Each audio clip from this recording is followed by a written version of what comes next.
جی بسم اللہ الرحمن الرحیم۔ آج سے ہم نے شروع کرنا ہے جی آپ کا فقہ کا کورس، ٹھیک ہے، لڑائی جھگڑے والا، مناظروں والا ہے۔ ابھی تک تو ہم نے بڑا صلح صفائی سے کام کیا ہے، تو اب جو ہم نے پڑھائی کرنی ہے تو اس میں تھوڑی تھوڑی جنگ چھڑ سکتی ہے۔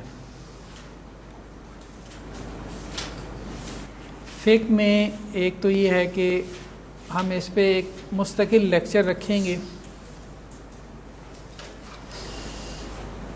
فقہ کے تعارف پہ، یا تاریخ الفقہ الاسلامی، ہسٹری آف اسلامک جورسپروڈنس۔ ابھی میں نے شروع میں اس لیے نہیں رکھا، وہ بھاری ہو جائے گا۔ جو کتاب کا مقدمہ ہوتا ہے نا، اس کے بارے میں ایک بحث ہے کہ اس کو مقدمہ کیوں کہتے ہیں، اس کے بارے میں کئی ایک رائے ہیں۔ مقدمہ کا مطلب ہوتا ہے پہلے لے آنا۔ تو جب کوئی آتھر جو ہے وہ کتاب تصنیف کرتا ہے تو آخر میں مقدمہ لکھتا ہے، لیکن اس کو سب سے پہلے رکھتا ہے، ٹھیک۔ تو یہ ہمارا 0 لیکچر ہوگا، لیکن ہم اس کو آخر میں پڑھیں گے، پھر اس کو پڑھنے کا مزہ بھی آئے گا۔ ابھی چیزیں بھاری ہو جائیں گی اصول فقہ کی طرح۔ تو پوری ہسٹری ہم دیکھیں گے، رسول اللہ صلی اللہ علیہ وسلم کے زمانے میں فقہ کیا تھی، ٹھیک ہے، پروفیٹک ایرا میں، پھر اس کے بعد صحابہ کے دور میں سورسز آف شریعہ کیا تھے، وہ لوگ کیسے استدلال کرتے تھے، فقہا صحابہ کون سے تھے، وہ کیسے فتویٰ دیتے تھے، پھر تابعین کے دور میں، تبع تابعین کے دور میں فقہ کی کیا صورتحال تھی۔ چیزیں آہستہ آہستہ کمپائل ہوئی ہیں نا، مدون ہوئی ہیں۔ پھر فقہا کا دور آ گیا، جو معروف فقہا ہیں، تو ویسے یہ کوئی 18-20 تھے، لیکن ہمارے ہاں 4 فقہیں باقی رہ گئیں، مطلب زیادہ جو معروف ہیں وہ 4 ہیں۔ تو اس وقت کوئی 8 کے قریب فقہیں ہیں جو دنیا میں رائج ہیں، یعنی جو پریکٹس میں ہیں، ٹھیک ہے۔ فقہ حنفی، فقہ مالکی، شافعی، حنبلی، فقہ ظاہری، اور ایک فقہ جس کو اباضی کہتے ہیں۔ اباضی فرقہ جو ہے وہ خوارج کا ایک آف شوٹ ہے، ان کی ایک فرع ہے، شاخ کہہ لیں، ٹھیک ہے۔ معتزلہ خوارج ہم اس کو عقیدے میں پڑھیں گے۔ 2 جو ہے وہ اہل تشیع کی فقہ ہیں، فقہ جعفری اور فقہ زیدی، لیکن 4 زیادہ تر معروف ہیں۔ تو فقہ میں ایک تو یہ ہے کہ متعین فقہیں ہیں، لوگ اپنی اپنی فقہیں پڑھتے ہیں۔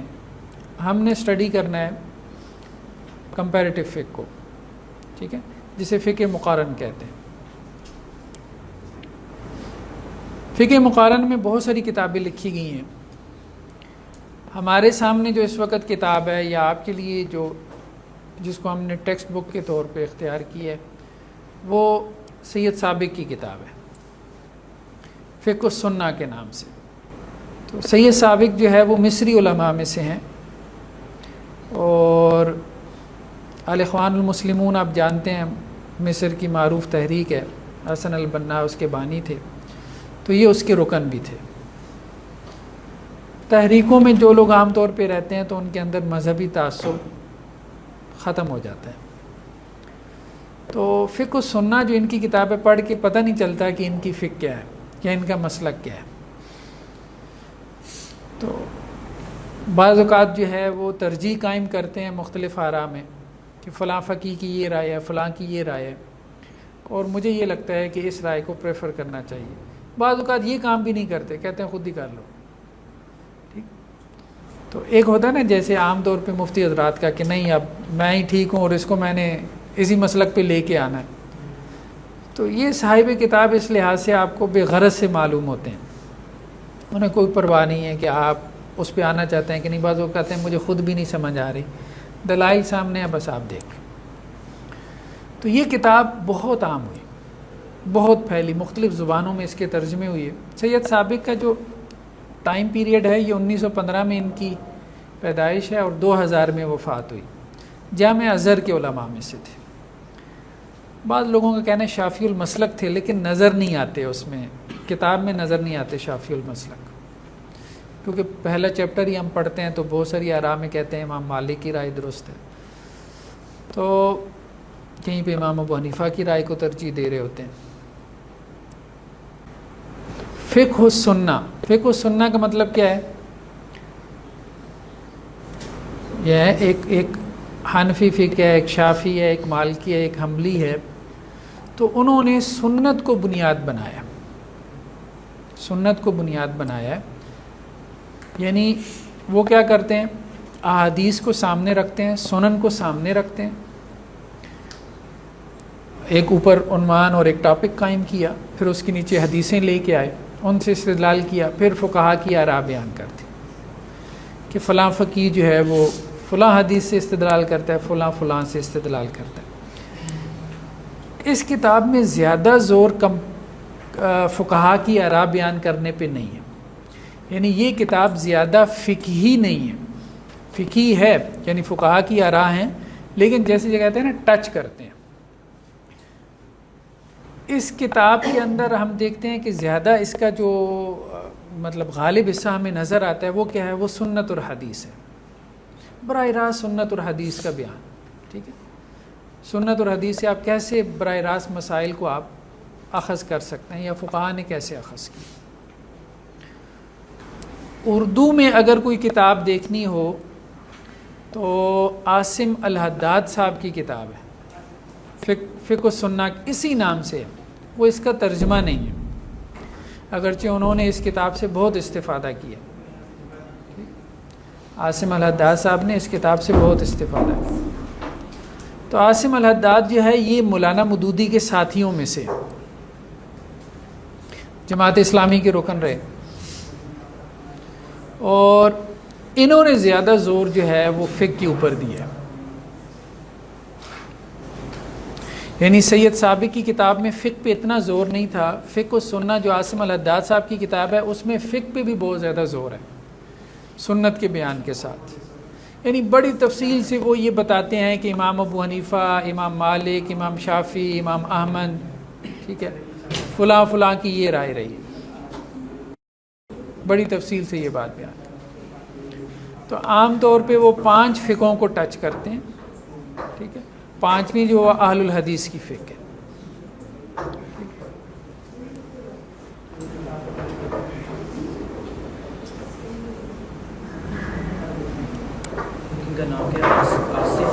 عاصم الحداد، ہاں عاصم سواد سے ہے نا.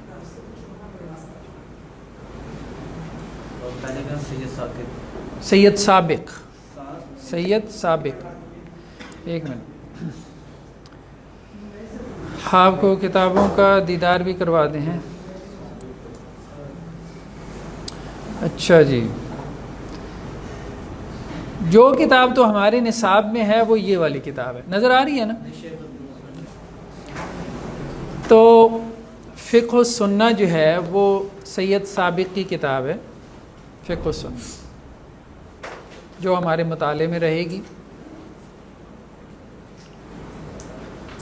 دوسری جو اردو میں آپ لوگوں نے جو کتاب کنسلٹ کرنی ہے آپ کے مطالعے کے لیے ایک ریڈر کے طور پہ، وہ عاصم الحداد کی کتاب ہے، اسی نام سے، فقہ السنہ کے نام سے. وہ اردو میں، اردو میں ہی لکھی گئی ہے. ایک کتاب بعد میں پھر آئی، کیونکہ فقہ السنہ کی تحقیق کی علامہ البانی نے. تحقیق سمجھتے ہیں نا، اس کی جو احادیث ہیں ان کی تخریج اور تحقیق علامہ البانی نے اس کو پبلش کیا. جب کتاب کوئی بہت پھیل جاتی ہے نا تو پھر لوگ اس کی طرف متوجہ ہوتے ہیں، اس کے اوپر تعلیقات چڑھاتے ہیں، اس کی شروحات لکھتے ہیں، ٹھیک ہے، اس کی تخریج اور تحقیقات نکالتے ہیں. تو علامہ البانی نے کہا کہ جی انہوں نے بہت ساری حدیثیں ضعیف نقل کر دی ہیں. پھر اس کے جواب میں جو ہے وہ کچھ کتابیں لکھی گئیں، کیونکہ اس کتاب کو بہت زیادہ ایکسیپٹنس حاصل ہو گئی تھی، بہت مقبول ہوئی ہے. تو ایک کتاب مارکیٹ میں آئی صحیح فقہ السنہ کے نام سے، صحیح فقہ السنہ. انہوں نے التزام کیا اس بات کا کہ ہم صرف صحیح روایات کو لے کے آئیں. لیکن جتنے بھی لوگ آئے انہوں نے ان کی کتاب کا، جسے کہتے ہیں نا کتاب کا ایک انداز، ایک سٹائل ہوتا ہے، اس کو فالو کیا. تو اس لیے یہ پائنیئر ہیں، مطلب فقہ السنہ کو ایک سبجیکٹ کے طور پہ متعارف کروانے میں. اس سے پہلے فقہ حنفی پڑھی جاتی تھی، فقہ شافعی، مالکی، حنبلی، لیکن اس طرح سے فقہ و سنہ سبجیکٹ کے طور پہ نہیں پڑھی جاتی تھی. تو یہ انہوں نے متعارف کروایا. ابن السید سالم کی کتاب ہے، اس پہ بھی علامہ البانی نے تعلیق چڑھائی ہے. اب عرب یونیورسٹیز میں یہ نصاب میں ہے صحیح فقہ سننا. پہلے سے یہ سابق کی کتاب ہوتی تھی.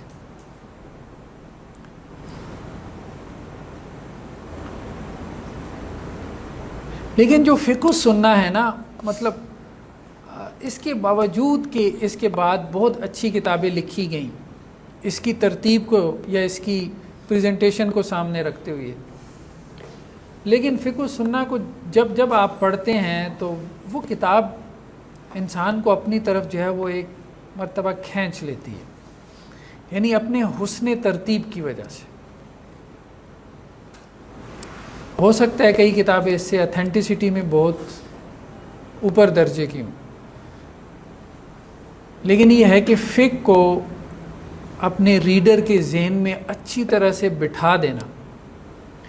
فقہ میں ملغوبہ بہت ہوتا ہے. ایک مسئلہ شروع کیا، فلاں امام یہ کہتا ہے، فلاں یہ کہتا ہے، ٹھیک ہے، وہ ایک مسئلے میں 10 مسئلے، 10 مسئلوں میں 50 رائے، کچھ ذہن میں نہیں رہ جاتا، کھچڑی بن جاتی ہے. اب آپ دیکھیں عام طور پہ فقہ کی کتابیں آپ اٹھا کے دیکھیں تو وہ شروع ہوتی ہیں نجاست کے بیان سے. ٹھیک ہے، نجاست کیا ہے، گندگی کیا ہے. یہ کتاب آپ کو ملے گی، انہوں نے اس کو شروع کیا اپنی کتاب کو کتاب المیاء، پانی کا بیان.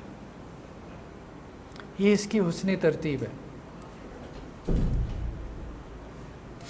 پانی میں زندگی ہے نا، پانی میں حیات ہے.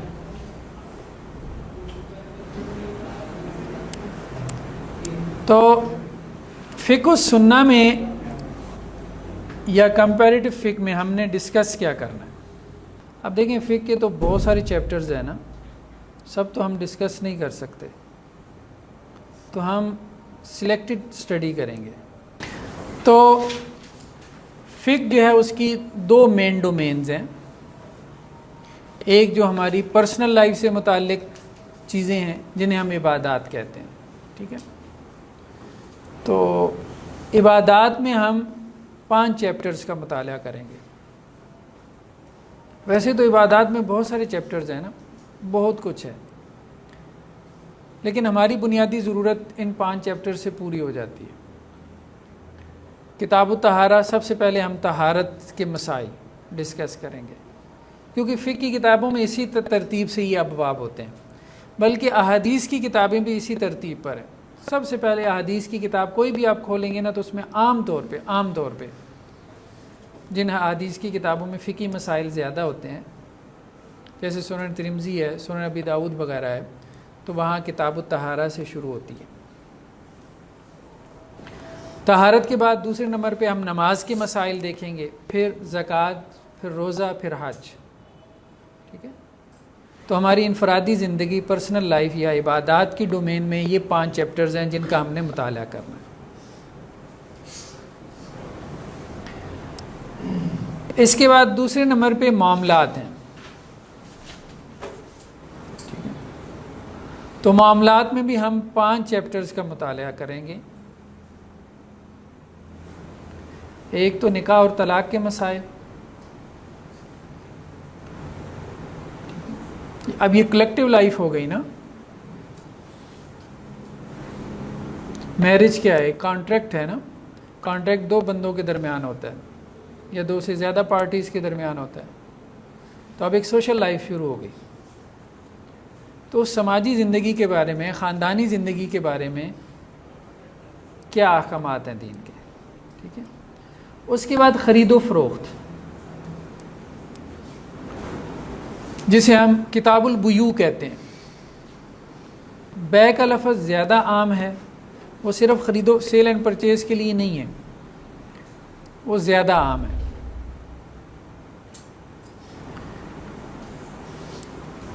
یعنی آپ کہہ لیں کہ جو ہمارا اکنامک سسٹم ہے،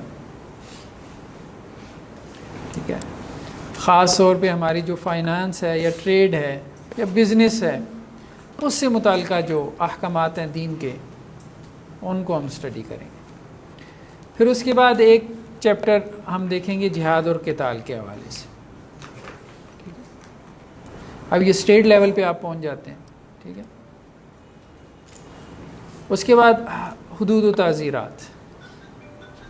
اب یہ وہ جہت ہے جسے ہم پولیٹیکل سسٹم کہہ سکتے ہیں۔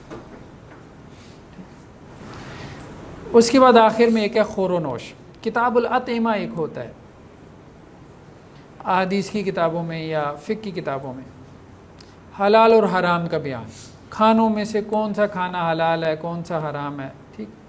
خور و نوش کا بیان، اگر وقت ملا تو ہم اسی کے تحت کتاب اللباس بھی دیکھ لیں گے، پہننے اوڑھنے سے متعلق جو چیزیں۔ تو سب سے پہلے جو ہے وہ آج ہم نے جہاں سے شروع کرنا ہے وہ ہے کتاب المیاء۔ میاء، ماء کی جمع پانی، پانی کی اقسام۔ کتاب الطہارہ کا میجر کانسیپٹ کیا ہے؟ پاکیزگی، طہارت۔ تو طہارت ظاہری بات ہے، طہارت کا سب سے بڑا ذریعہ کیا ہے؟ پانی۔ تو کتاب الطہارہ میں ہم پانی کے مسائل پڑھتے ہیں۔ کتاب الطہارہ کا دوسرا جو بڑا موضوع ہے وہ ہے نجاست، یعنی طہارت حاصل کرنی ہے کس سے؟ نجاست سے، گندگی سے۔ تو دین کے اندر نجاست کا کیا کانسیپٹ ہے؟ کیا چیز نجس ہے، کیا چیز پاک ہے، کیا ناپاک ہے۔ پھر اسی طرح کتاب الطہارہ میں وضو کے مسائل ہیں، غسل کے مسائل ہیں، تو یہ کتاب الطہارہ میں آ جائیں گے۔ اس کے بعد پھر ہم کتاب الصلاۃ شروع کریں گے۔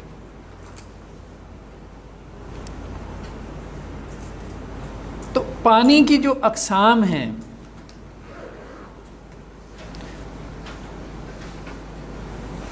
سب سے پہلے یہ نظر آ رہا ہے کچھ تھوڑا بہت، مطلق پانی۔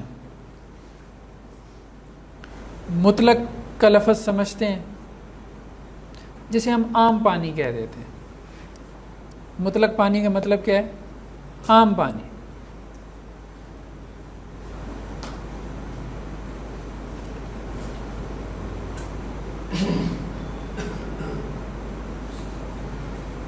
اس کے بعد سیکنڈ نمبر پہ کیا ہے؟ مستعمل پانی، وہ پانی جو استعمال کیا گیا ہو۔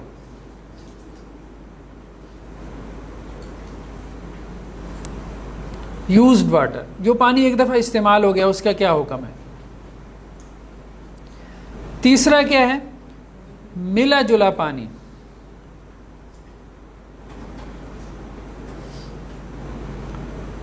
ایسا پانی جس کے اندر کوئی پاک چیز مل گئی ہو،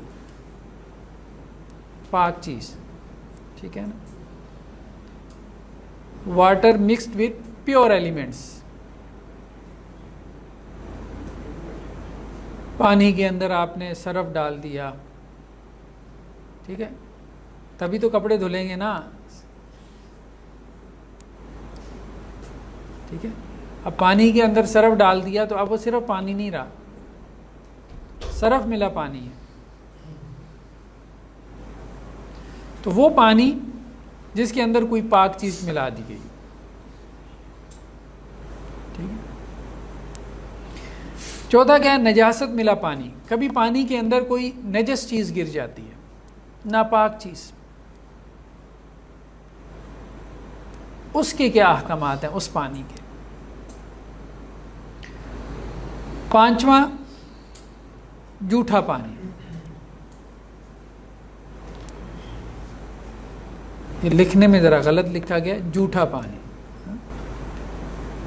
جھوٹا تو سمجھتے ہیں نا، اب اس میں اقسام آ جائیں گی، مشرک کا جھوٹا، ٹھیک ہے، کافر کا جھوٹا، بلی کا جھوٹا، کتے کا جھوٹا، پھر آگے ہم چلیں گے آہستہ آہستہ۔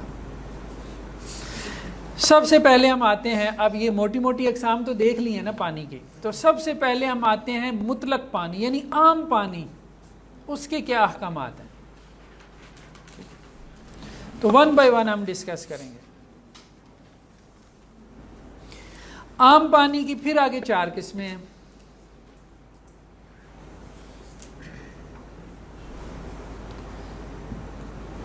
بارش اور برف کا پانی،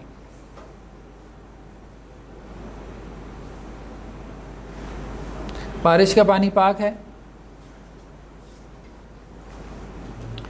دو لفظ استعمال ہوتے ہیں، یہ ذہن میں رکھنے ہیں. ایک ہے طاہر، ایک ہے مطہر. طاہر اور مطہر دونوں میں فرق ہے. لکھ لیں گے نا طاہر اور مطہر. ٹھیک. طاہر اس کو کہتے ہیں جو پاک ہو،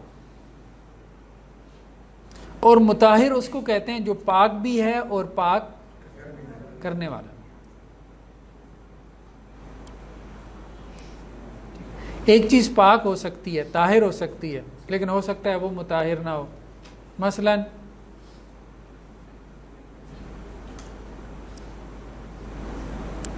پیپسی کی بوتل سے وضو کر سکتے ہیں؟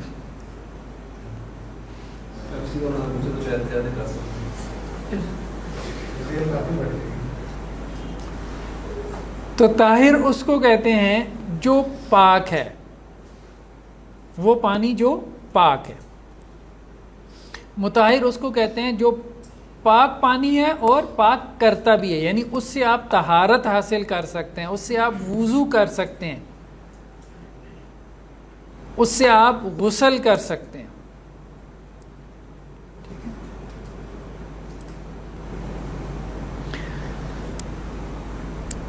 تو بارش اور برف کا جو پانی ہے وہ طاہر بھی ہے، مطہر بھی ہے.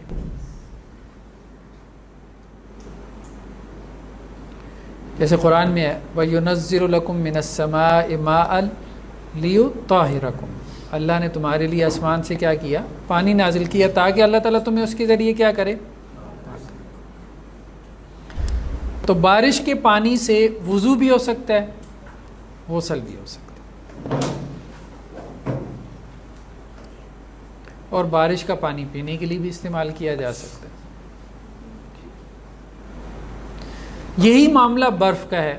ٹھیک ہے. ناردرن ایریاز میں آپ چلے جائیں، وہاں پانی ملتا ہی نہیں ہے، تو لوگ برف پگھلا کے پانی کو استعمال کرتے ہیں نا. تو وہ برف پگھلا کے آپ اس کو پانی کو طہارت کے لیے استعمال کر سکتے ہیں. وہ پاک پانی ہے اور پاک کرنے والا، اور اس میں کوئی اختلاف نہیں. ٹھیک. اس کے بعد کیا ہے؟ دوسرے نمبر پہ سمندر کا پانی. اسی میں آپ جو ہے وہ دریا کا پانی، چشمے کا پانی، ٹھیک، یہ سب اسی میں آ جاتے ہیں. سمندر کا پانی، تو رسول اللہ صلی اللہ علیہ وسلم کی ایک حدیث ہے، یہ سنن ترمذی کی روایت ہے، کہ ایک آدمی نے اللہ کے رسول صلی اللہ علیہ وسلم سے سوال کیا کہ ہم سمندر میں سفر پر ہوتے ہیں، بحری جہازوں پہ لوگ سفر کرتے تھے تجارت کی غرض سے، تو کیا کریں؟ پانی کم ہوتا ہے، اگر ہم اس کو وضو کے لیے استعمال کریں گے تو پینے کو نہیں بچے گا، تو کیا سمندر کے پانی سے ہم وضو کر لیا کریں؟ یعنی وہ سمندر کا پانی پینے کے قابل تو نہیں ہوتا، لیکن کیا اس سے وضو کر لیں؟ تو اللہ کے رسول نے کہا ہو طہور ماء، سمندر کا پانی کیا ہے؟ پاک ہے اور پاک کرنے والا ہے، طاہر ہے اور مطہر. سمندر کے پانی سے تم وضو کر سکتے. تو سمندر کا پانی کیا ہے؟ پاک ہے. یہی معاملہ دریا کے پانی کا بھی ہے، چشمے کے پانی کا بھی ہے. تیسرے نمبر پہ کیا ہے؟ زمزم. زمزم کا پانی بھی کیا ہے؟ طاہر بھی ہے اور مطہر بھی ہے. مسند احمد کی روایت ہے کہ اللہ کے رسول صلی اللہ علیہ وسلم نے زمزم کا پانی منگوایا، اس سے پیا بھی اور وضو بھی کیا.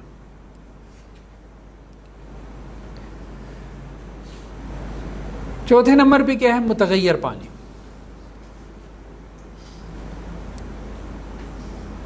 متغیر پانی سے مراد یہ ہے کہ وہ پانی جس کے اندر تغیر آ گیا، تبدیلی آ گئی.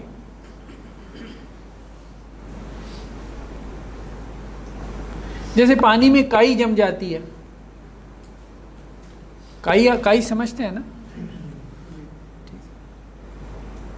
وہ سبز رنگ کی جو ہے عام طور پہ پانی میں آ جاتی ہے، ٹھیک ہے، اس کی وجہ سے پانی کا کلر بھی بعض اوقات کیا ہو جاتا ہے، سبزی مائل ہو جاتا ہے، چینج ہو جاتا ہے، ہاں وہ بھی اسی میں آ جائے گا۔ تو متغیر پانی جو ہے، یعنی باہر سے کسی نے پانی میں چیز نہیں ڈالی، کوئی باہر سے کسی نے پانی میں چیز نہیں ڈالی، پانی کے اندر سے ہی جیسے کائی وغیرہ نکل آئی، اس کو ہم متغیر پانی کہہ رہے ہیں، ٹھیک ہے۔ ایک اور قسم وہ ہے کہ جس میں باہر سے کوئی چیز ڈالتے ہیں، وہ اور ہے، یہ وہ پانی ہے جو کھڑے کھڑے جس نے اپنی رنگت تبدیل کر لی یا اپنی بو چینج کر لی، تو متغیر پانی بھی کیا ہے، پاک ہے، کیونکہ وہ بھی پانی ہے۔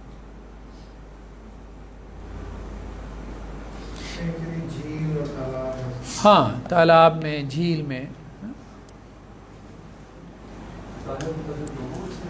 طاہر ہے، مطہر ہے۔ تو یہ تو تھا مطلق پانی، یعنی عام پانی۔ اس کے بعد دوسرے نمبر پہ ہے مستعمل پانی،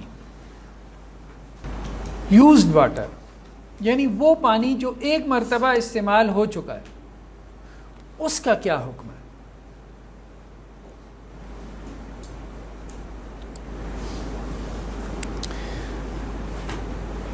تو یہاں انہوں نے ایک حدیث بیان کی ہے سنن ابی داؤد کی،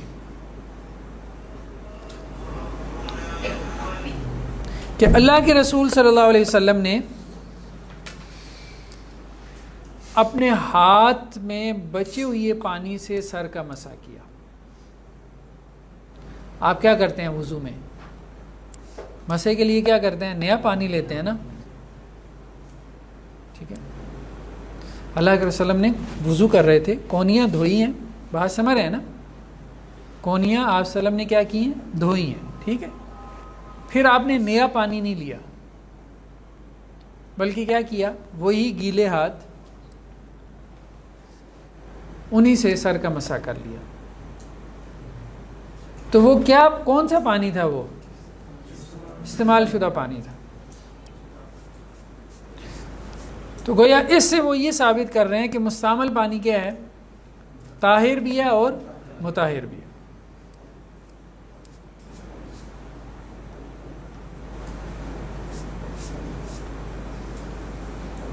لیکن عام طور پہ فقہا جو ہے مستعمل پانی کو طاہر تو مانتے ہیں، مطہر نہیں مانتے، جیسے حناف بھی نہیں مانتے، ٹھیک ہے۔ وہ کہتے ہیں طاہر ہے، مطہر نہیں۔ اب ان کے ہاں بڑی سختی ہے، اگر آپ غسل کر رہے ہیں مثال کے طور پہ اور ٹب میں یا بالٹی میں پانی کے چھینٹے چلے گئے، ٹھیک ہے، یعنی آپ فرض غسل کر رہے ہیں،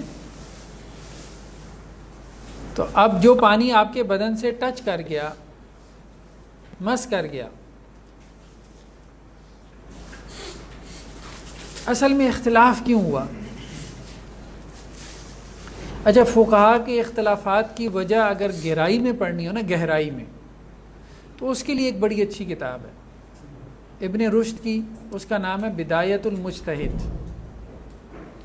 بدایت المجتہد، مجتہد کا قاعدہ، یعنی جیسے نورانی قاعدہ ہوتا ہے نا، ایسے یہ جس نے مجتہد بننا ہے نا، جیسے آپ نے، تو ان کے لیے یہ نورانی قاعدہ ہے۔ نورانی قاعدہ پڑھے گا تو آگے ظاہری بات ہے قرآن مجید پڑھنا آئے گا نا۔ بہت زبردست کتاب ہے، ایسی کتاب نہ اس سے پہلے لکھی گئی نہ بعد میں لکھی گئی۔ ابن رشد بہت بڑے فلسفی بھی تھے، بہت ذہین آدمی تھے۔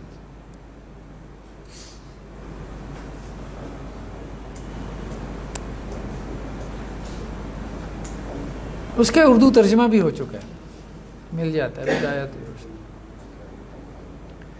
پانی جو ہے نا، پانی کے مختلف اوصاف ہیں. پانی کے اوصاف میں سے ایک وصف ہے ازالہ نجاست، یعنی نجاست کو کیا کرتا ہے، یہ زائل کر دیتا ہے.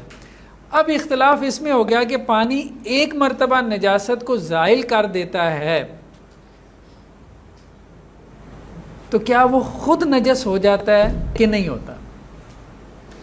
سمجھ رہے ہیں بات؟ یعنی نجاست تھی، نجاست کو تو وہ زائل کرتا ہے، اس پہ تو سب کا اتفاق ہے. آپ نے نجاست پہ پانی ڈال دیا، اس نے اس کو کیا زائل کر دیا، لیکن وہ خود پاک رہا یا خود ناپاک ہو گیا؟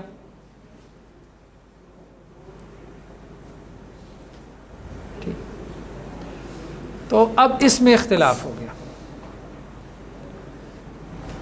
تو عام طور پہ فقہا اس طرف گئے ہیں، وہ یہ کہتے ہیں کہ ایک مرتبہ اس نے نجاست کو زائل کر دیا، پانی نے ختم کر دیا، تو نجاست کے ساتھ مل کے وہ خود بھی کیا ہو گیا، اب نجس ہو گیا. تو اب وہ دوسری مرتبہ نجاست کو زائل نہیں کر سکتا. تو وہ اس لیے کہتے ہیں مستعمل پانی جو ہے وہ دوبارہ طہارت کی غرض سے استعمال نہیں کیا جا سکتا. جمہور کا یہی قول ہے.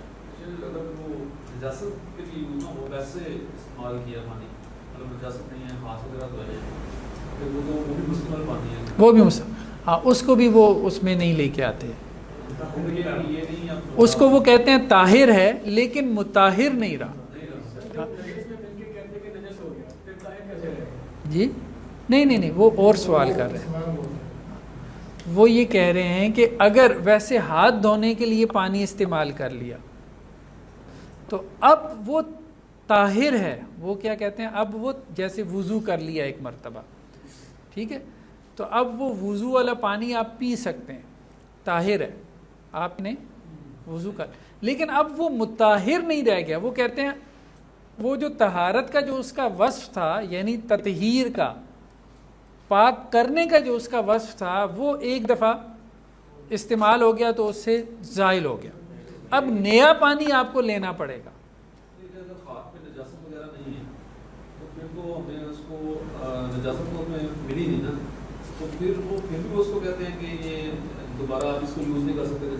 وہ کہتے ہیں اب وہ مطہر نہیں رہا، طاہر ہے.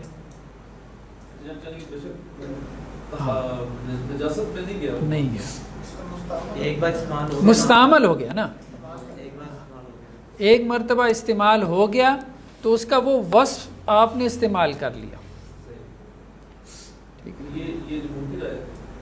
یہ جمہور کی رائے. کسی بوتل سے برتن سے پانی پی لیا جائے، جی پانی بچ گیا، وہ بھی مستعمل ہے، تو کیا اس کو وضو نہیں کیا جا سکتا؟ اس کے ہم جھوٹے کے اندر جو ہے نا وہ ہم جھوٹے کے اندر ہم اس کے مسائل پڑھیں گے، وہ آگے آ رہے ہیں.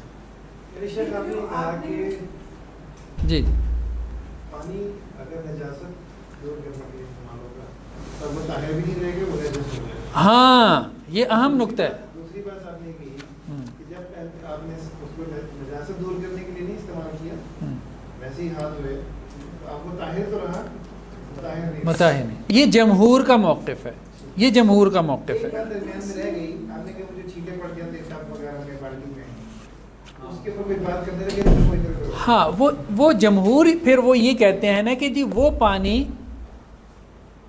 ٹھیک ہے، اگر تو آپ نے نجاست دور کرنے کے لیے استعمال کیا ہے، آپ کے اوپر غسل فرض ہو گیا تھا اور آپ نہا رہے تھے اور وہ ٹب میں قطرے چلے گئے تو وہ تو نجاست کو لے کے گئے، تو اب آپ کا یہ ٹب والا پانی نجاست والا پانی ہو گیا. ٹھیک ہے، اس کو ہم اگلی قسم میں پڑھیں گے کہ نجاست کتنی ہو تو پھر وہ آگے نجاست والا پانی آگے مستقل موضوع کے طور پہ آ رہا ہے نا.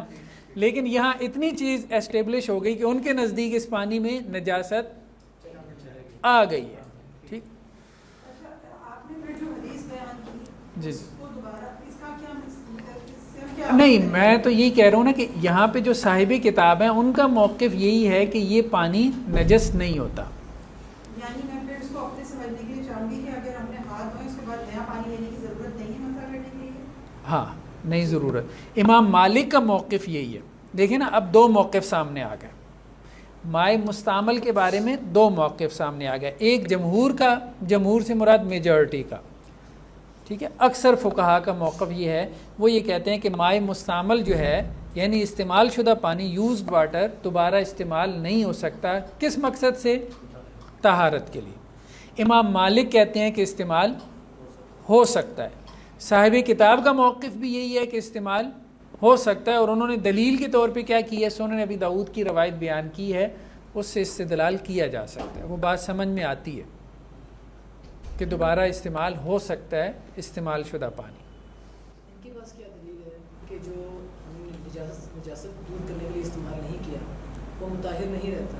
اس کی دلیل کیا ہے جمہور کے پاس؟ ہاں، وہ دلیل کے طور پہ وہی آپ کو بتایا نا کہ وہ قیاس ان کے نزدیک دلیل ہے. ٹھیک ہے. وہ یہ کہتے ہیں کہ پانی کی جو صفت تھی وہ ایک مرتبہ اس کے استعمال کرنے سے وہ صفت کیا ہو گئی؟ اس سے ضائع ہو گئی، ختم ہو گئی. پانی کی مقدار کا بھی کچھ ہے کہ ایسی مقدار میں نہیں، وہ مقدار شقدار کا اگلی قسم سے تعلق ہے، اس سے کوئی نہیں، اس سے نہیں.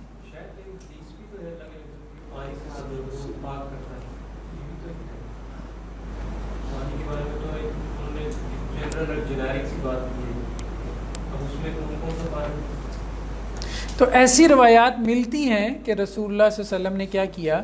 استعمال شدہ پانی کو طہارت کے لیے استعمال کیا. ٹھیک ہے، مطلب ملتی ہیں، کیا جا سکتا ہے. ٹھیک ہے. تیسری قسم مستعمل پانی سمجھ میں آ گیا، مطلب دو آ رہا ہے. ٹھیک ہے. تیسری قسم جو ہے وہ پانی جس میں کوئی پاک چیز مل گئی ہو. ٹھیک ہے. پیور ایلیمنٹس سے مراد یہ ہے کوئی پاک چیز مل گئی. صابن ملا لیتے ہیں ہم پانی میں، ٹھیک ہے، ڈیٹول ملا لیتے ہیں، ہم سرف ملا لیتے ہیں.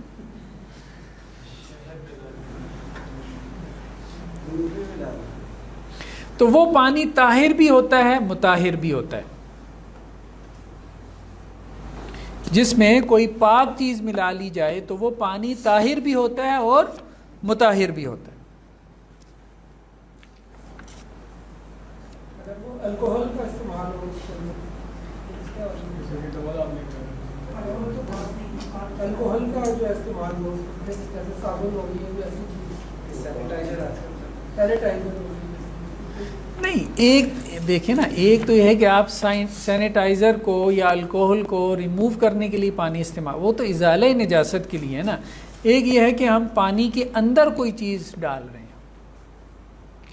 ٹھیک ہے. پانی کے اندر کوئی، جیسے آپ ڈیٹول کے قطرے ڈالتے ہیں نا، پانی میں ڈالتے ہیں نا، وہ اور چیز ہے نا. تو پانی میں اگر آپ کوئی نجس چیز ڈالیں گے تو وہ پھر اگلی قسم ہے نا، نجاست ملا پانی، اس کو ہم وہاں ڈسکس کریں گے. ابھی ہم یہ کہہ رہے ہیں کہ پانی میں آپ نے کوئی ایسی چیز ڈالی ہے جو پاک ہے.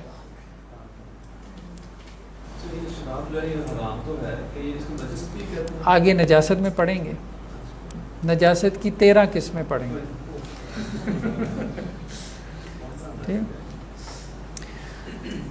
تو ایک روایت انہوں نے بیان کی ہے، سنن کی روایت ہے.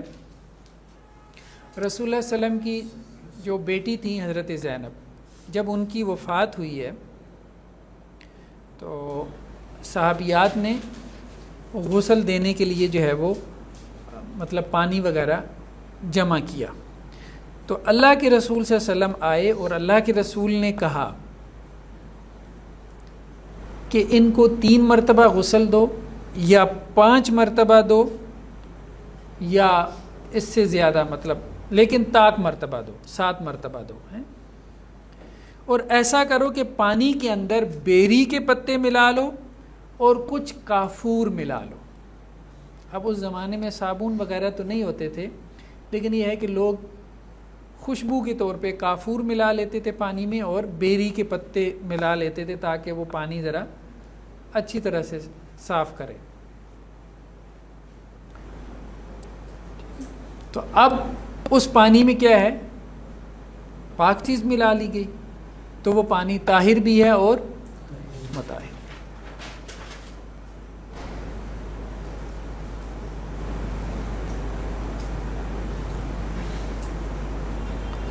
لیکن یہ اس وقت تک ہے جب تک اس کے اوپر لفظ پانی کا اطلاق ہو۔ اگر اس کے اوپر پانی کے لفظ کا اطلاق نہ ہو تو پھر مثال کے طور پہ آپ پانی کے گلاس میں 2 لیمبو ڈال دیں، 2 چمچ چینی کے ڈال دیں، اب یہ پانی ہے۔ اب اس کو سکنجبین کہتے ہیں۔ سمجھ رہے ہیں نا بات؟ اگر اس کا نام تبدیل ہو گیا، پانی کے گلاس میں اگر آپ نے دہی ڈال کے 2 چمچ چینی کے ڈال دیے اور اس کو پھینٹ لیا تو اب کیا ہے یہ؟ اب یہ لسی ہے، اب یہ طاہر ہے، اب یہ مطہر نہیں ہے۔ ہم پانی کی بات کر رہے ہیں، یعنی جب تک اس کے اوپر لفظ پانی کا اطلاق ہو رہا ہے اس وقت، اس لیے ہمارے ہاں ایک جو ہے نا اختلاف ہوا کہ نبیذ سے وضو ہو جاتا ہے کہ نہیں۔ نبیذ سمجھتے ہیں نا؟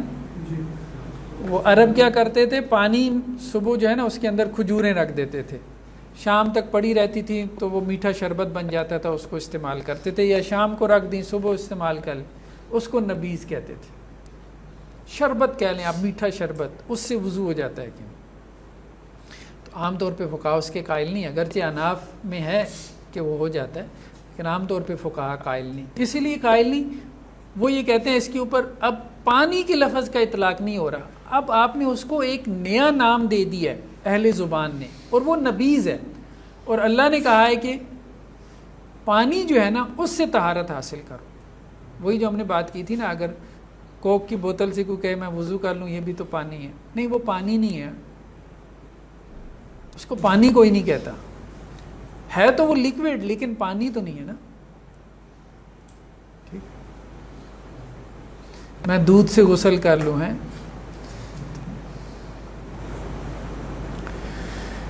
تو وہ پانی جس میں کوئی پاک چیز مل جائے لیکن وہ بطور پانی باقی رہے، یعنی اس کا پانی ہونا واضح ہو۔ اس میں کوئی کوانٹٹی کا نہیں آیا کہ جیسے لیمن کے 2 ڈراپس اگر ڈالیں۔ دیکھیں وہ اہل زبان نا خود ہی اس کو ایک نیا نام دے دیتے ہیں۔ اگر اہل زبان نے اس کو ایک نیا نام دے دیا ہے نا تو اس کا مطلب کیا ہے کہ وہ اب پانی نہیں ہے۔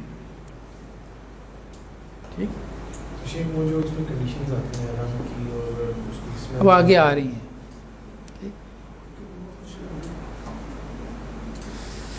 تو اس لیے کہا نا کہ جیسے اب پانی میں آپ صرف ملا دیتے ہیں، ٹھیک ہے، تو آپ اگر کوئی کہے کہ جی اس طرح سے تو وہ مطہر نہیں رہتا تو سارے کپڑے ہی پاک نہ ہوئے ہیں۔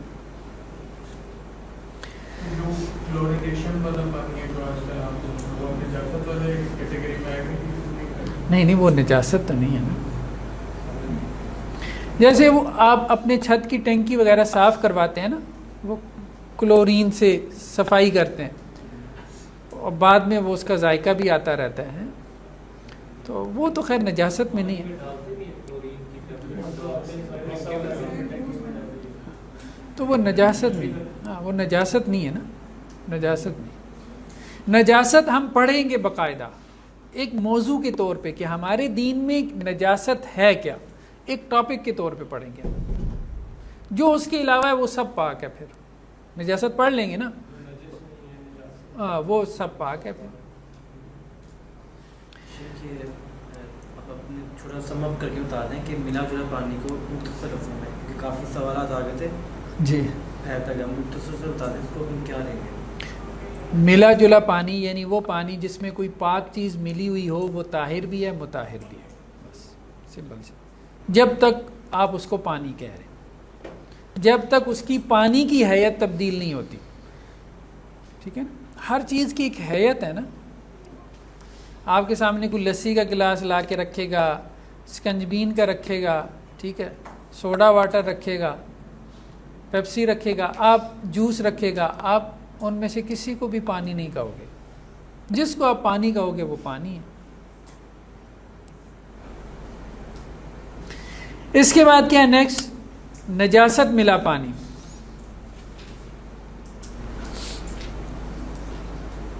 سمجھ آ رہی ہے عبداللہ؟ تو نجاست ملا پانی. پانی میں اگر نجاست گر جائے، ابھی نجاست کو ہم علیحدہ سے بھی پڑھیں گے، لیکن موٹا موٹا تو ہم کو پتہ ہے نا نجاست کا ایک کانسیپٹ تو ہے. تو پھر اس پانی کا کیا حکم ہے؟ اس میں تھوڑی سی تفصیل ہے. پانی کے 3 اوصاف ہیں. پانی کے کتنے ہیں؟ 3 اوصاف، کریکٹرسٹکس کہہ لیں آپ ہیں. رنگ، بو اور ذائقہ. پانی کا ایک کلر ہے، وہ کلر لیس بھی ہے تو بہرحال پھر بھی ایک کلر تو ہے نا. اس کی ایک بو ہے، وہ آرڈر لیس ہے پھر بھی ایک اس کی بو تو ہے. اس کا ایک ٹیسٹ ہے، بھلے وہ ٹیسٹ لیس ہو یا جو بھی آپ اس کو کہتے ہیں. ان 3 کو کہتے ہیں اوصاف ثلاثہ.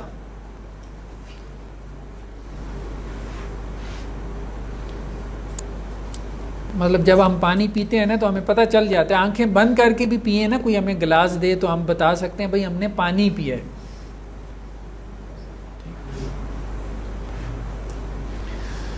تو پانی کے اوصاف ثلاثہ، اوصاف وصف کی جمع ثلاثہ 3، پانی کے 3 اوصاف ہیں، یعنی اس کا رنگ، بو اور ذائقہ. اگر پانی میں نجاست گر جائے، پانی میں کیا ہو؟ نجاست گر جائے،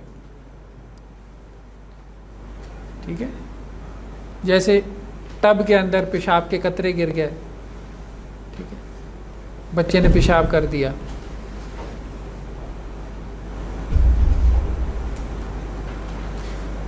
یا آپ کی عام طور پہ چھتوں کے اوپر ٹینکیاں پڑی ہوتی ہیں نا، ڈھکن اڑ جاتا ہے تو کوے آتے ہیں تو بیٹ کر جاتے ہیں، ٹھیک ہے. پرانے زمانے میں کنویں ہوتے تھے، وہ کتا چھلانگے لگاتا آتا تھا اور کنویں کے اندر ہے، یا بلی گر جاتی تھی، چوہا گر جاتا تھا، ٹھیک. تو وہاں سے وہ پھر مقولہ بنانا کہ کتا نہیں نکالا 30 ڈول نکال لی ہے. فقہا پھر فتویٰ دیتے تھے نا 30 ڈول نکال لو تو پانی پاک ہو جائے گا، تو وہ 30 ڈول نکال لیتے تھے، کتا نہیں نکالتے تھے. تو پانی کے 3 اوصاف ہیں. اگر پانی میں نجاست گر جائے اور کوئی ایک وصف بھی تبدیل ہو جائے، ایک وصف بھی، پانی کا کلر چینج ہو جائے، اس کا ٹیسٹ یا وہ بو چھوڑ جائے، تو وہ پانی ناپاک ہے سب کے نزدیک، کیونکہ وہ چینج ہو گیا نجاست کی وجہ سے.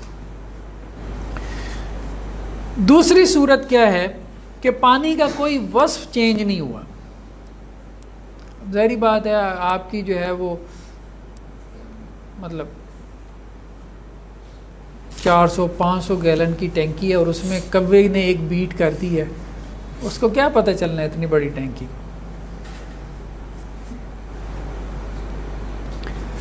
تو اگر پانی میں نجاست گری ہے اور پانی کا کوئی وصف چینج نہیں ہوا تو پھر پانی پاک ہے کہ نہیں ہے. اب اس میں اختلاف ہے. نجاست تو گر گئی،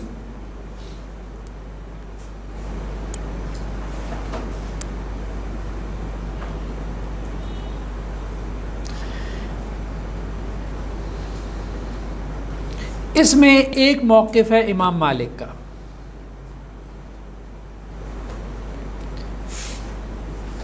امام مالک کہتے ہیں پانی پاک ہے،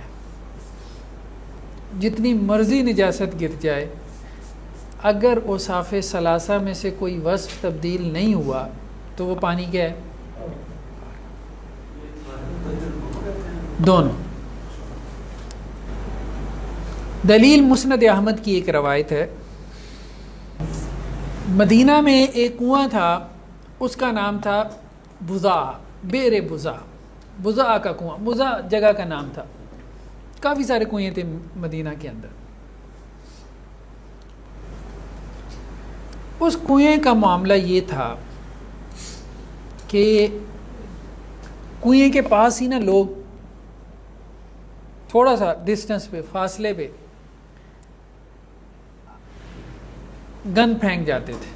جیسے ہمارے ہاں بھی ہوتا ہے محلوں میں، بعض اوقات لوگ کیا کرتے ہیں اپنے گھر کا گند جو ہے وہ نکال کے باہر گلی میں کسی جگہ وہ پھینک دیتے ہیں.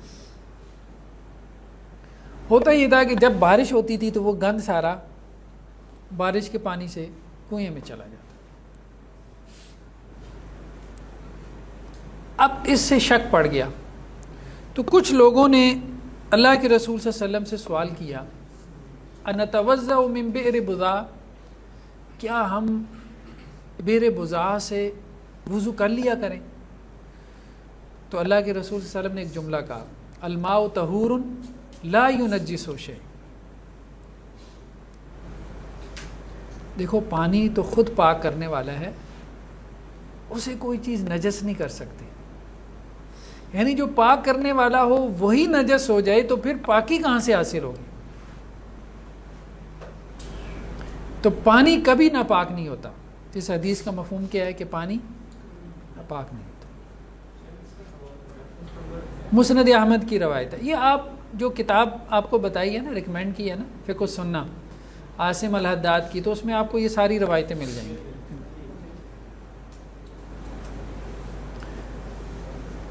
اس لیے امام مالک اس طرف گئے ہیں کہ جی اللہ کے رسول نے جب کہا ہے کہ پانی پاک ہے، اور اس کنویں کے بارے میں اسپیسیفکلی پوچھا گیا کہ جس میں نجاست گرتی تھی، لیکن کنویں کا پانی زیادہ تھا. ظاہر بات ہے پانی نیچے سے آ رہا ہے نا، آ رہا ہے، جاری پانی بھی ہے نا، نجاست تو کبھی کبھی جاتی تھی، تو اس لیے اوصاف ثلاثہ تبدیل نہیں ہوتے تھے. تو اللہ کے رسول نے کہا پانی پاک ہے، اس کو کوئی چیز نجس نہیں کرتی. تو امام مالک اس لیے اس طرف چلے گئے کہ جی پانی میں اگر نجاست گر جائے تو اگر کوئی وصف تبدیل نہ ہو تو وہ پانی کیا ہے؟ پاک ہے.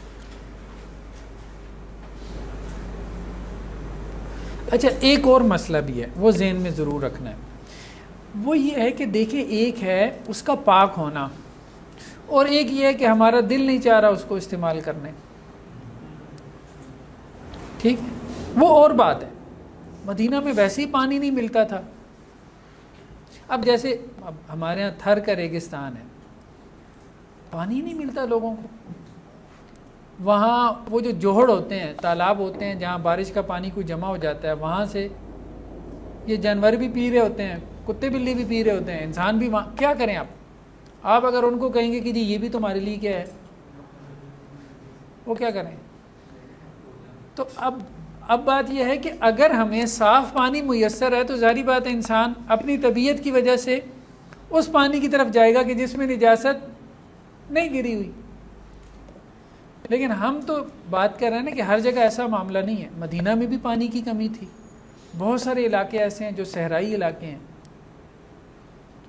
وہاں پانی پہلے ہی کم ہوتا ہے. تو اگر فتویٰ سخت ہو جائے تو لوگ اور مشقت میں مبتلا ہو جاتے ہیں.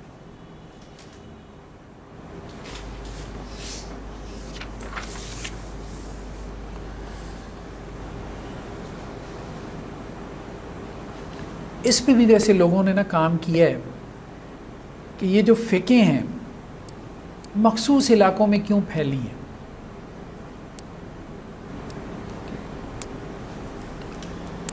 تو امام مالک کی جو فقہ ہے نا، یہ ان علاقوں میں جغرافیائی اعتبار سے بہت پھیلی ہے جو کہ جنگل ہیں. سارا افریقہ آپ کہہ لیں، میجورٹی وہ مالکی ہیں.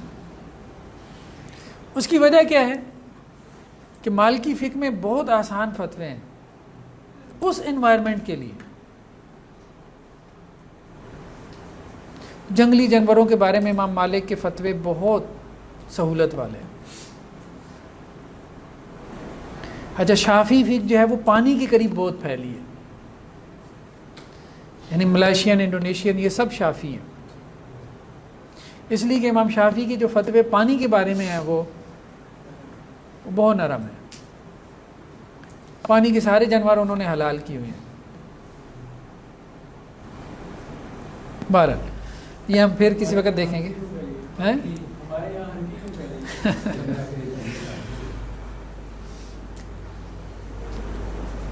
دوسرا موقف جو فقہا کا ہے وہ تھوڑے اور زیادہ پانی میں فرق کرتے ہیں. مائے قلیل تھوڑا پانی، مائے کثیر زیادہ پانی. تو فقہا کا دوسرا جو گروپ ہے وہ یہ کہتا ہے کہ اگر پانی تھوڑا ہو تو نجس ہو جاتا ہے. بات سمجھ رہے ہیں نا؟ پانی میں نجاست گر گئی ہے، پانی کا رنگ، بو اور ذائقہ تبدیل نہیں ہوا، تو امام مالک کیا کہتے ہیں؟ پانی طاہر بھی ہے، مطہر بھی ہے. باقی فقہا کیا کہتے ہیں؟ فرق کریں گے. کس میں؟ تھوڑے اور زیادہ پانی. اگر تھوڑے پانی میں نجاست گری ہے تو وہ ناپاک ہے، نجس ہو گیا ہے. اور اگر پانی زیادہ ہے، اس میں نجاست گری ہے، تو پھر وہ پانی کیا ہے؟ طاہر بھی ہے، مطہر بھی ہے.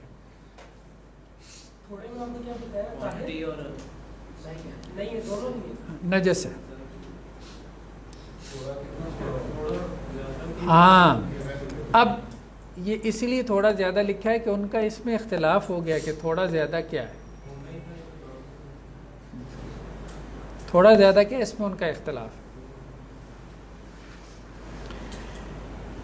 امام شافعی یہ کہتے ہیں کہ زیادہ پانی سے مراد وہ پانی ہے جو 2 مٹکے ہو. یہ ایک روایت ہے. یہ روایت جو ہے یہ بھی سنن کی کتابوں میں آئی ہے. ٹھیک، حدیث کے الفاظ کیا ہیں کہ اللہ کے رسول نے کہا اذا کان الماء قلتین، جب پانی 2 کلے ہو. کلہ مٹکا، مٹکا دیکھا ہے کبھی؟ مطلب وہ لمبا سا ہوتا ہے، مٹی کا بنا ہوا. ٹھیک ہے، اتنی کوئی اس کی ہائٹ ہوتی ہے. ٹھیک، نہیں گھڑا نہیں، وہ اتنی ہائٹ کا ہوتا ہے مٹکا. ٹھیک، پرانے لوگوں نے دیکھا ہوگا. ٹھیک ہے، تو وہ گاؤں میں ہوتا ہے. نہیں اتنا اس سائز کا تقریباً مٹکا ہے. ہاں، ایسے گول سلنڈر کی طرح کا، جیسے آپ نے گیس سلنڈر دیکھا نا، لیکن اس سے کافی چوڑائی میں موٹا ہوتا ہے، مٹی کا ہوتا ہے. تو وہ 2 مٹکے اگر پانی ہو تو حدیث کے الفاظ ہیں وہ نجس نہیں ہوتا. لم یحمل الخبث، اگر 2 مٹکے پانی ہو تو وہ نجس نہیں ہوتا. امام شافعی نے کہا کہ اس حدیث سے مراد کیا ہے کہ 2 مٹکے ہو تو نجس نہیں ہوتا، 2 سے کم ہو تو نجس ہو جاتا ہے. تو انہوں نے کہا کہ زیادہ پانی ہو، یعنی 2 مٹکے یا اس سے زیادہ پانی ہو تو نجس نہیں ہوگا. اگر 2 مٹکوں سے کم ہو تو نجس ہو جائے. سر وہ جو آپ نے مٹکا بتایا کتنے لیٹر کا ہوتا ہے؟ وہ مطلب کہ پانی اتنا آتا ہے 100 لیٹر سے زیادہ پانی. 100 لیٹر 2 مٹکے بنے گے.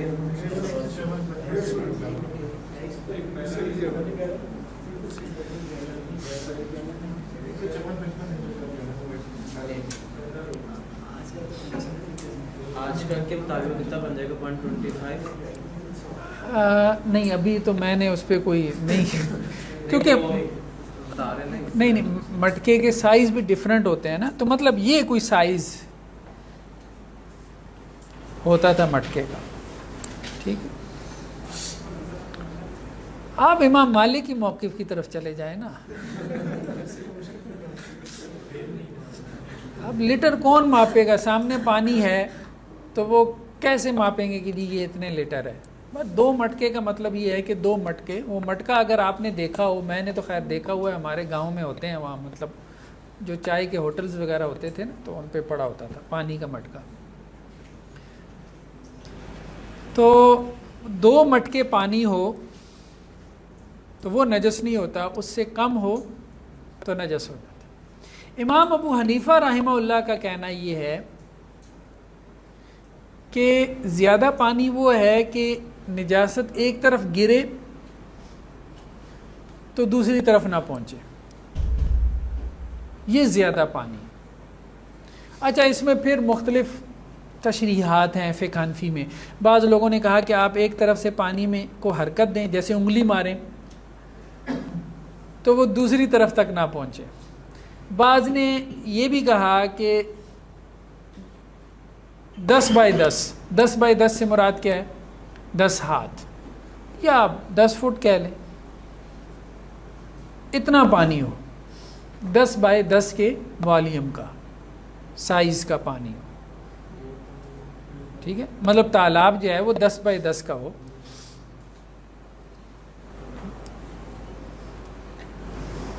تو مختلف تعبیرات ہیں، لیکن یہ بہرحال 2 مٹکوں سے زیادہ بن جاتا ہے۔ لیکن عام طور پہ فقہ حنفی میں یہی ہے کہ جی جو عامی ہے نا وہ خود ڈیسیژن کرے گا کہ یہ تھوڑا پانی ہے یا زیادہ پانی ہے، یہ آپ اس کے اوپر چھوڑ دیں۔ مفتی کو مطلب کہ جی وہ متعین کر دے کوئی، تو یہ درست نہیں ہوگا۔ اصل بات یہ ہے کہ اسے تھوڑے اور زیادہ کا فرق کرنا ہے، بس۔ کلیئر ہو گئی جی بات؟ جس پانی میں نجاست گر جائے اس کے بارے میں ہم نے کہا 2 موقف ہیں۔ ایک امام مالک کا، وہ تو کہتے ہیں اگر اوصاف ثلاثہ میں سے کوئی وصف تبدیل نہیں ہوا تو وہ کیا ہے؟ پانی پاک ہے، اور اس کی دلیل انہوں نے وہ بیر بزاء والی حدیث بنائی ہے۔ دوسری طرف وہ فقہاء ہیں جو تھوڑے اور زیادہ کا فرق کرتے ہیں، اس میں امام شافعی ہیں، انہوں نے وہ 2 کلوں والی حدیث کو بنیاد بنایا۔ امام ابو حنیفہ نے اس کو بنیاد نہیں بنایا، کیونکہ اس کی حدیث کے اوپر اس کی اتھینٹسٹی پہ کچھ اعتراضات بھی ہیں، آبجیکشنز بھی ہیں۔ یہ جو امام مالک کا دلیل تھی کہ پانی جو ہے وہ خود پاک کرتا ہے تو اس کو کوئی ناپاک نہیں کرتا، اور دوسری حدیث میں آتا ہے کہ 2 مٹکے جو ہے تو ان میں تو بظاہر تضاد نظر آ رہا ہے۔ وہی ہے نا کہ وہ پھر اس دوسری حدیث کو کہتے ہیں کہ وہ حدیث مسترب ہے۔ مسترب کا مطلب یہ ہے کہ کنٹراڈکشن ہے اس کے اندر، سیلف کنٹراڈکٹری ہے، یعنی اس کے جو مختلف متون ہیں، جو سندیں ہیں، وہ آپس میں کنٹراڈکٹ کر رہی ہیں۔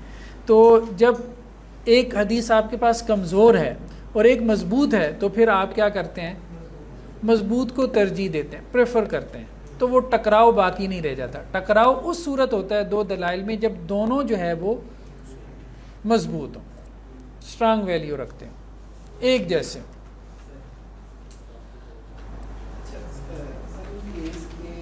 پانی تھوڑا ہے اور یہ کوئی عامی فیصلہ کرتا ہے کہ یہ ناپاک ہے، لیکن اب اس پانی کو استعمال کرنا چاہتا ہے، اس کے اندر اگر وہ اس کو زیادہ کر لیں پاک خراب تو وہ سارا پاک ہو جائے، وہ استعمال کریں۔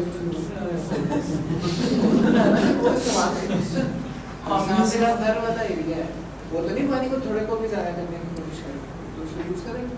تو اب اس صورت میں تو وہ اس کے اوپر بھی اس عامی کا پرسنٹ اس لیے نہیں ہوگا جو وہ دیکھیں نا، یہ فقہ حنفی میں ہے، یہ بات کس میں ہے؟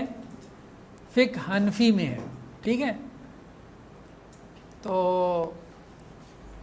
ان کے مطابق یہ ہے۔ اب جس کی جو فقہ ہے وہ کسی کا ذہن امام شافعی کے ساتھ میچ کرتا ہے وہ اس طرف چلا جائے گا، کسی کا امام مالک کی طرف میچ کرتا ہے وہ اس طرف چلا جائے گا، ٹھیک ہے؟ نہیں، عامی تو عام انسان ہے نا، ہاں، عامی تو ہم عام انسان کو کہے، لے میں ہم یہ سب کچھ پڑھ رہے ہیں کہ ہم نے پک اینڈ چوز کرنا، آپ نے 4 رائے پیش کرنی ہے، 4 میں سے ہم نے پک اینڈ چوز کرنا، اس میں حدیث کی صحت ہی نہ معلوم ہے۔ نہیں، ابھی آپ نے کچھ نہیں کرنا، ابھی آپ نے صرف سننا ہے، ٹھیک ہے؟ ہاں، بس ابھی آپ لوگوں نے صرف سننا ہے۔ تو اس کو کہتے ہیں، یہ جو کام کہہ رہے ہیں نا، یہ بھی اجتہاد کا ایک درجہ ہے، اجتہاد کا، ٹھیک ہے؟ ترجیحی اجتہاد اس کو کہتے ہیں، یعنی فقہاء کی رائے میں سے ایک رائے کو دوسرے کی رائے پر پریفر کرنا، ٹھیک ہے؟ تو یہ ظاہری بات ہے، عالم دین کا کام ہے نا، عامی کو یہ نہیں کرنا چاہیے۔ ایک فقیہ کی رائے پہ دوسرے فقیہ کی رائے کو ترجیح دینا، ظاہری بات ہے وہ ایکسپرٹ ہے نا، وہ فقہا کے ہیں، وہ ایکسپرٹ ہیں. تو جب تک آپ اس فیلڈ میں ایکسپرٹ نہیں ہیں تو آپ کو پریفرنس کا کام نہیں کرنا، آپ کو فالو کرنا ہے. بس صرف ایک عالم دین کو پکڑ لیں، بس اس کو فالو کریں. ٹھیک ہے؟ تو آپ نے اپنا سٹیٹس متعین کرنا ہے، آپ عامی ہیں یا عالم دین ہیں. اگر تو آپ عامی ہیں تو آپ نے فالو کرنا ہے، اگر آپ عالم دین ہیں تو آپ نے اجتہاد کرنا ہے. سیدھی سی بات ہے. تو آپ ابھی نہ عامی ہیں نہ عالم دین ہیں، آپ کیا ہیں؟ طالب علم ہیں. ٹھیک ہے؟ مطلب ریئلسٹک ہو کے اگر ہم بات کریں تو آپ عالم دین بننے کے مراحل میں ہیں، لیکن وقت لگے گا. ٹھیک؟ تو جب تک آپ MBBS کر رہے ہیں اس وقت تک آپ نے خود سے دوائیاں ٹرائی نہیں کرنی. اگر آپ بیمار ہو گئے ہیں تو آپ نے کسی ڈاکٹر سے ہی رابطہ کرنا ہے. ہاں جب آپ ڈاکٹر بن جائیں گے آپ کو ڈگری ایوارڈ کر دی جائے گی، پھر اپنا بھی علاج کریں، دوسروں کا بھی کریں.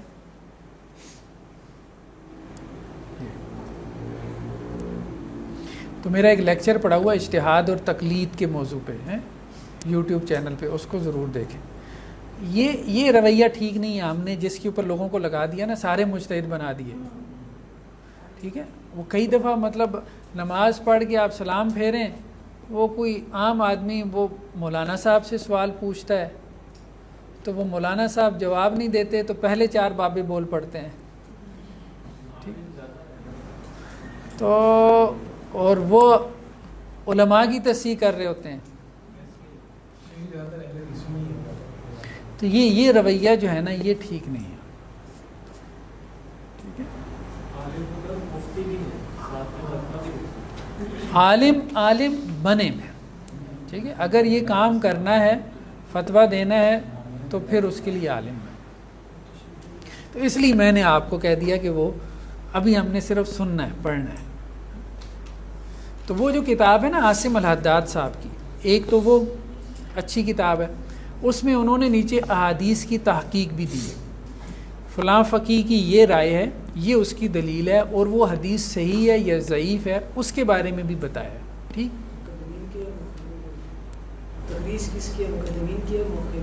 نہیں مطلب وہ اس کے بارے میں ابن حجر نے یہ کہا ہے یا فلاں نے یہ کہا ہے. ٹھیک؟ یہ بتا دیں. چل جی یہ ہو گیا جی کلیئر. آگے چلیں. 5ویں قسم پانی کی کیا تھی؟ جھوٹا پانی. آدمی کا جھوٹا سب سے پہلے. وہ آدمی مسلمان بھی ہو سکتا ہے، کافر بھی ہو سکتا ہے، یعنی ہم انسان کی بات کر رہے ہیں نا. وہ آدمی پاک بھی ہو سکتا ہے، ناپاک بھی ہو سکتا ہے. ٹھیک ہے؟ تو آدمی کا جھوٹا جو ہے وہ پاک ہے، کوئی بھی آدمی ہو. یہ جو قرآن میں آتا ہے انما المشرکون نجس، ٹھیک ہے کہ مشرک جو ہے وہ نجس ہیں، تو اس سے مراد ان کی عقیدی کی نجاست ہے، فکری نجاست ہے، ظاہری نجاست نہیں ہے. کہ آپ کا کوئی کولیگ ہے، ہندو ہے، کرسچین ہے، آپ نے اسے ہاتھ ملا لیا تو آپ صابن سے جا کے دھونے پڑیں گے، ایسا نہیں. جی ہاں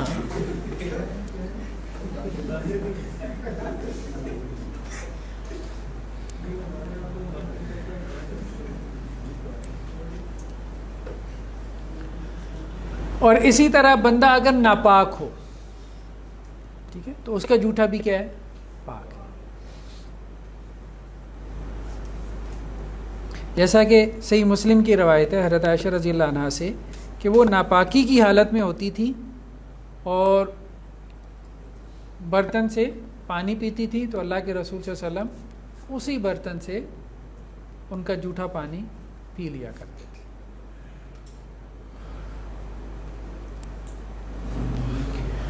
دوسرا جی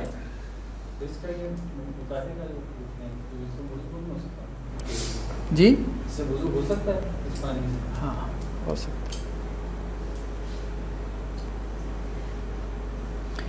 حلال جانور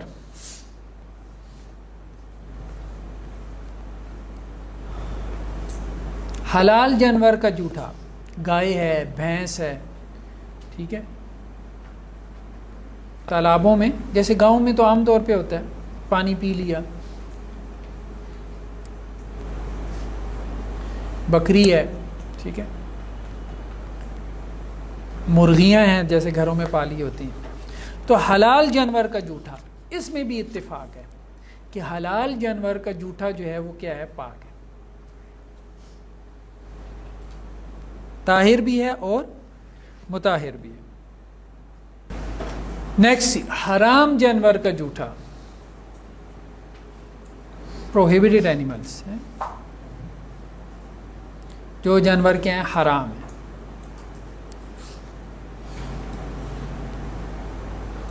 جیسے گدھا ہے، ٹھیک ہے، خچر ہے،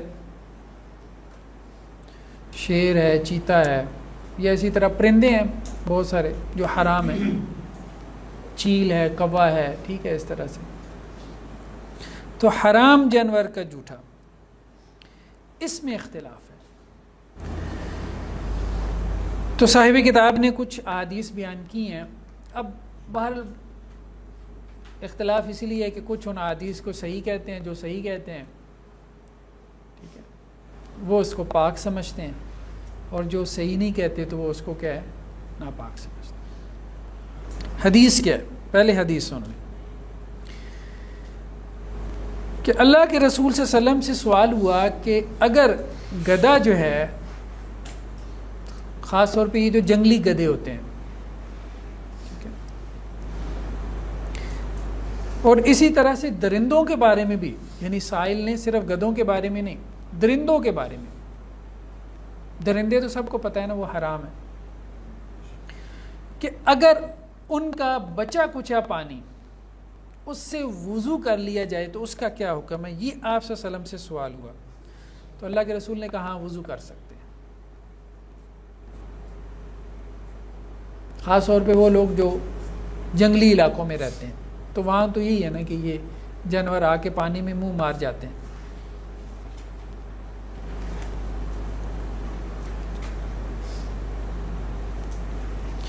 اسی طرح ایک اور روایت انہوں نے بیان کی کہ اللہ کے رسول صلی اللہ علیہ وسلم ایک سفر میں تھے، تو ایک تالاب پر سے گزر ہوا،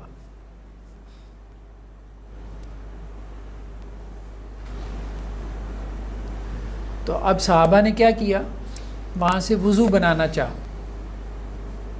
تو تالاب کے قریب ایک بدو، اس نے اپنا ڈیرا لگایا ہوا تھا، تو حضرت عمر نے اس کو پکڑ لیا اور اسے کہا کہ یہاں رات کو درندے تو نہیں آتے؟ اللہ کے رسول صلی اللہ علیہ وسلم نے یہ بات سن لی، تو اللہ کے رسول نے اس بدو کو کہا کہ خاموش رہو، بتانا نہیں ہے، یہ تکلف کر رہے ہیں، یہ ہے، یہ تکلف کر رہے ہیں۔ درندے اگر آتے بھی ہیں، یہ اللہ کے رسول کے الفاظ ہیں، درندے اگر آتے بھی ہیں تو انہوں نے جو پینا تھا وہ پی لیا، باقی ہمارے لیے پاک ہے، ہم اس سے وضو کریں گے۔ اب ان روایات سے جو ہے وہ استدلال کیا امام مالک نے اور امام شافعی نے، دونوں کے نزدیک یہ پانی کیا ہے؟ پاک ہے۔ حرام جانوروں کا جوٹا جو ہے وہ کیا ہے؟ پاک ہے، امام مالک اور امام شافعی کے نزدیک، اور اس کی دلیل کیا ہے؟ یہ روایات ہے، اور یہ روایات سندن کمزور ہیں لیکن کافی ساری ہیں، تو وہ کہتے ہیں کہ مل کے کیا بن جاتی ہیں؟ حسن بن جاتی ہیں۔ حسن حدیث پڑھی ہے نا آپ نے اصول حدیث میں، کہ کمزور حدیث اس کو کوئی سپورٹ مل جاتی ہے تو پھر وہ حسن بن جاتی ہے، جی ہاں، حسن لغیر۔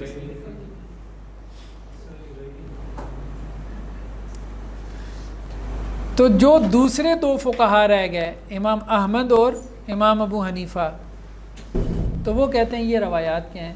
ضعیف، اس لیے ان سے استدلال نہیں کرتے۔ جب ان سے استدلال نہیں کرتے تو اب ان کا استدلال کیا ہے؟ قیاس۔ اب وہ قیاس سے کیسے ناپاک ہوگا بتائیں؟ حرام جانور ہے. حرام جانور کی ہر چیز کیا ہے؟ تو اس کا لعاب بھی حرام ہے. تو جب وہ پانی پیے گا تو اس کا لعاب جو ہے وہ پانی میں کیا ہوگا؟ ملے گا، مکس ہوگا. تو حرام چیز جو ہے وہ پانی کے اندر ملے گی تو وہ پانی کیا ہو جائے گا؟ نجس ہو جائے گا.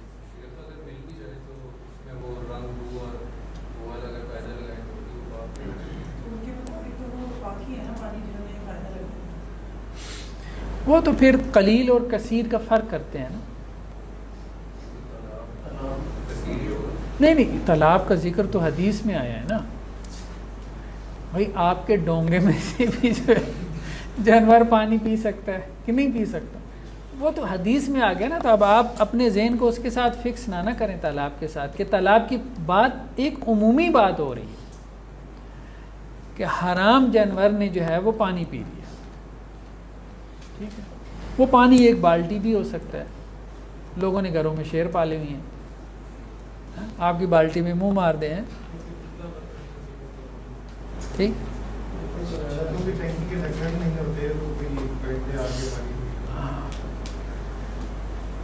نیکسٹ ہے بلی. بلی کا جھوٹا.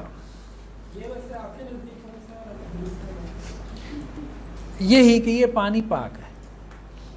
یہ جو رائے ہے نا امام مالک کی اور امام شافعی کی، یہ روایات حسن درجے کو پہنچ جاتی ہیں. وہی بات کہی کہ اگر آپ انڈیویجولی دیکھیں تو اسناد میں کمزوری ہے، لیکن آپ مجموعی طور پہ دیکھیں تو یہ روایات حسن درجے کو پہنچ جاتی ہیں. اور اس کی جو بنا پہ قلیل اور کسی کی بنا پہ اس سے وہ حسن کے درجے پہ بھی نہیں. یہاں تو قلیل اور کثیر کی بات ہے. جی نہیں، نجاست والے بات. یہاں تو ہم ایک عام بات کر رہے ہیں نا، ایک عام بات کر رہے ہیں، ایک عام بات کر رہے ہیں.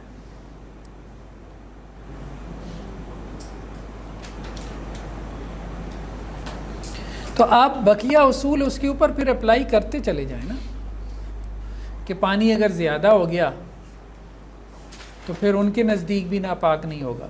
ٹھیک ہے نا، سمجھ رہے نا بات. پانی اگر زیادہ ہو گیا تو پھر امام ابو حنیفہ کے نزدیک بھی ناپاک نہیں ہوگا. وہ تو بات کی اصول ہے نا.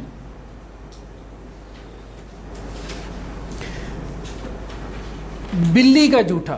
بس ختم کرتے ہیں 5 منٹ میں. بلی کا جھوٹا.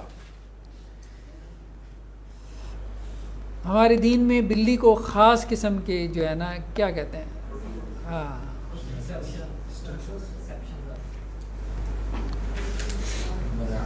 خاص مراعات حاصل ہے. مراعات.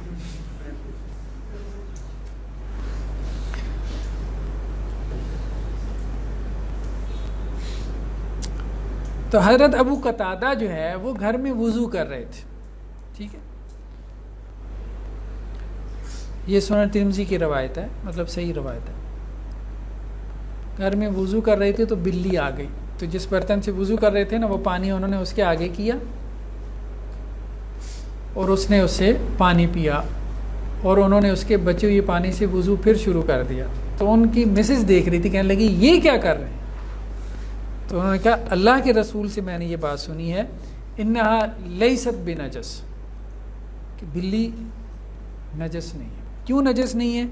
کیونکہ یہ تمہارے اوپر بہت زیادہ چکر لگاتی رہتی ہے، گھر میں اس کا بہت آنا جانا رہتا ہے. ویسے تو حرام جانور ہے نا، ویسے کیا ہے، لیکن نجس اور حرام میں بھی تو فرق ہے. ہر حرام نجس نہیں ہوتا. ٹھیک ہے، ہر نجس حرام ہوتا ہے، ہر حرام نجس نہیں ہوتا. جیسے گدھا حرام ہے، لیکن اب یہ تو نہیں گدھے کو ہاتھ لگا لیا تو اب جا کے غسل کرنا پڑے گا.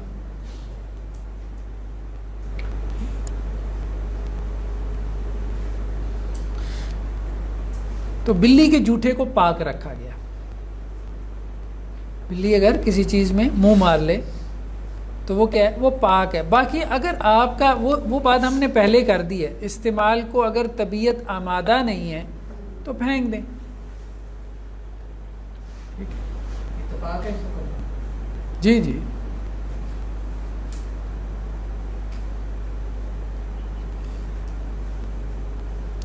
لاسٹ کیا ہے جی؟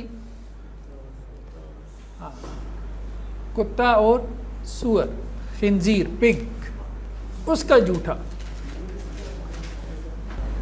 تو کتے کے بارے میں حدیث میں کیا آتا ہے؟ معروف حدیث ہے نا، صحیح مسلم کی روایت ہے کہ اللہ کے رسول نے کہا کہ جب کتا جو ہے وہ برتن میں منہ ڈال لے تو اس کو کیا کرو؟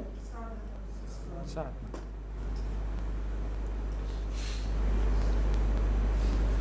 تو جمہور فقہا کے نزدیک کتے کا جھوٹا بھی کیا ہے؟ ناپاک ہے، نجس ہے.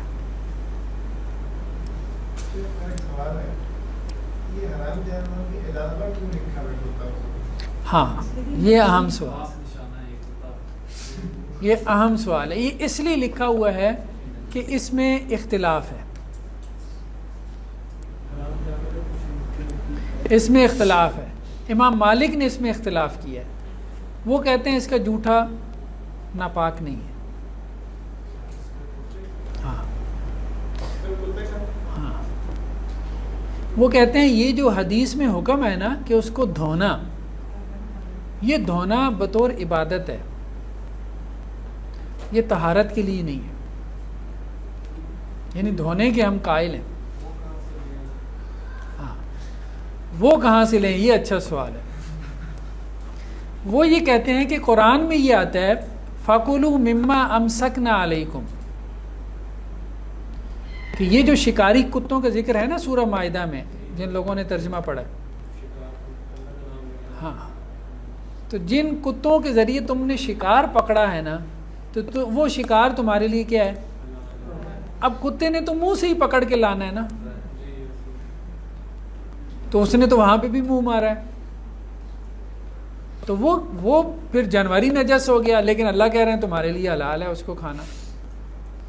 تو انہوں نے قرآن سے دلیل نکال لی. ہاں نہیں، دیکھیں ہم یہ بات جو ہے نا، کتے نے تو کسی اصول کے تحت تھوڑا پکڑنا ہے، نہیں.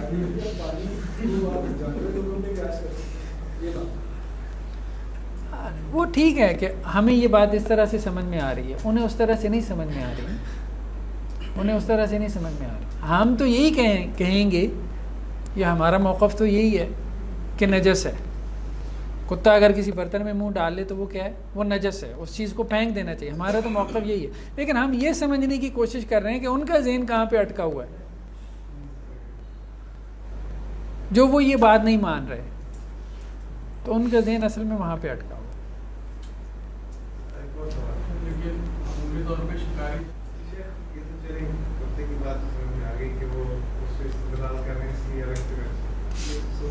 ہاں نہیں، سور تو ویسے ہی درمیان میں آ گیا. تو سور نجس العین ہے. سور کیا ہے؟ نجس العین. ٹھیک ہے، نجس العین سمجھتے ہیں نا.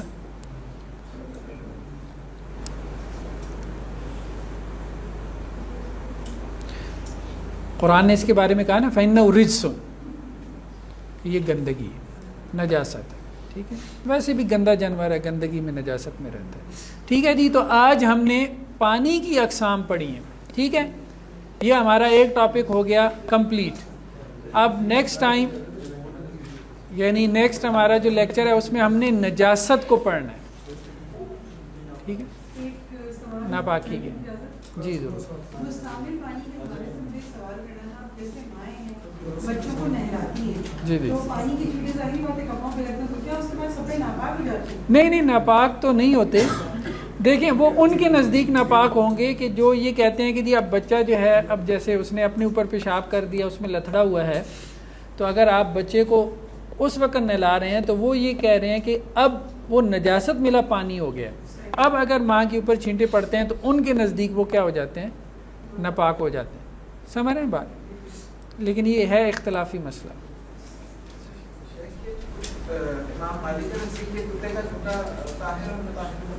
یہ کہتے ہیں مکروہ ہے. مطلب مکروہ کا مطلب یہ ہے کہ ناپسندیدہ ہے، لیکن وہ نہیں ہے، ناپاک نہیں ہے.